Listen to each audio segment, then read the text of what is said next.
Hello Jollinatics! For today's video, meron na naman kaming isi-share sa inyong solid food tripa na nag-o-offer ng not your usual silog meals. Dahil dito nga, bukod sa nakasanayan nating sinangag, nasi goreng or Indonesian fried rice ang kapartner at siniserve nila. Kung naghahanap nga kayo ng mas pina-level up at may twist na mga silog meals, para sa inyo tong video na to. Bali, ito nga pala yung Ate Malus Nasi Goreng Tapsihan na located dito sa loob ng Bella Vista Subdivision, Barangay Santiago, General Trias, Cavite. Wasteable sila at madali nyo lang ito mahanap. Tapos ito naman yung pinaka-dining area nila at yung kanilang menu.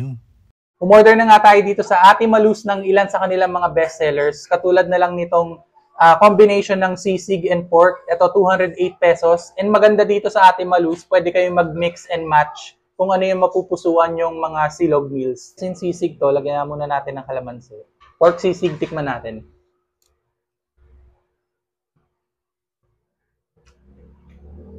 Ay, grabe. Sabi yung lasa ng nasi goreng rice. Basta may mga spices. Savory. Pero malalasama yung sweetness. Kasi, yung nasi goreng nila dito, ang gamit nilang sahog is yung mismong beef tapa na ginagamit din nila sa silog meals. Kaya, manamis-namis. Sarap. Tikman naman natin yung fried pork cutlet. Ayan, bite size na siya, kaya di na kayo mahirapan.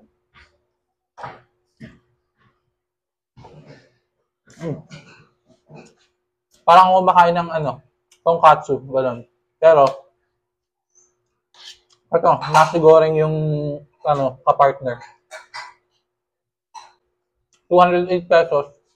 Dalawa na yung ulam mo, mayroon ka pang itlog. Sulit na sulit.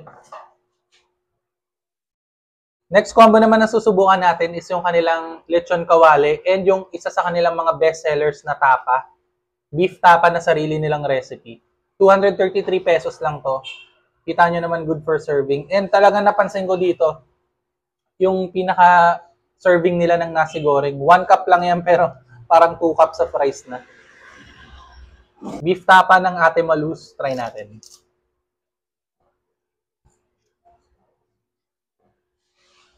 Solid. Panalo. Ito yung tapa na manamis-namis yung lasa niya. Nandun yung pagka-savory.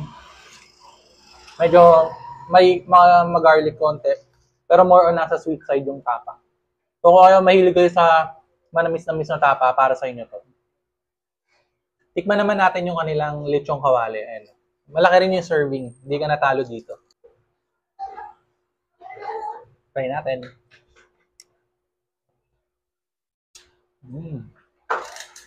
Nalo, labot ng karne.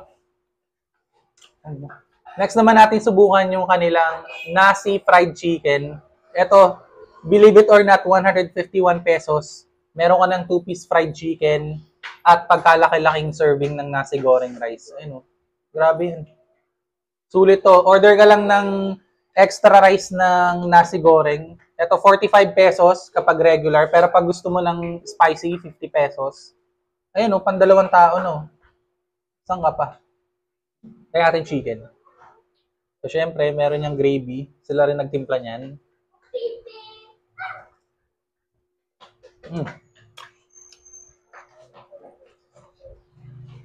Grabe, juicy. Panalo. Luto hanggang loob. Malasa. Malasa yung chicken. Partneran natin nung kanilang Try natin yung spicy nasi goreng.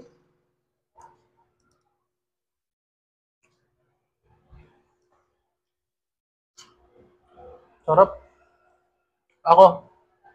Ewan ko sa inyo kung mahilig ko sa spicy, pero ako, 5 pesos lang i-add nyo, na kayo, spicy nasi goreng.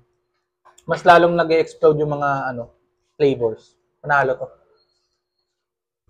And for appetizer, meron din sila ditong kropek or kilala natin mga Pinoy sa chicharap. Alam niyo yan.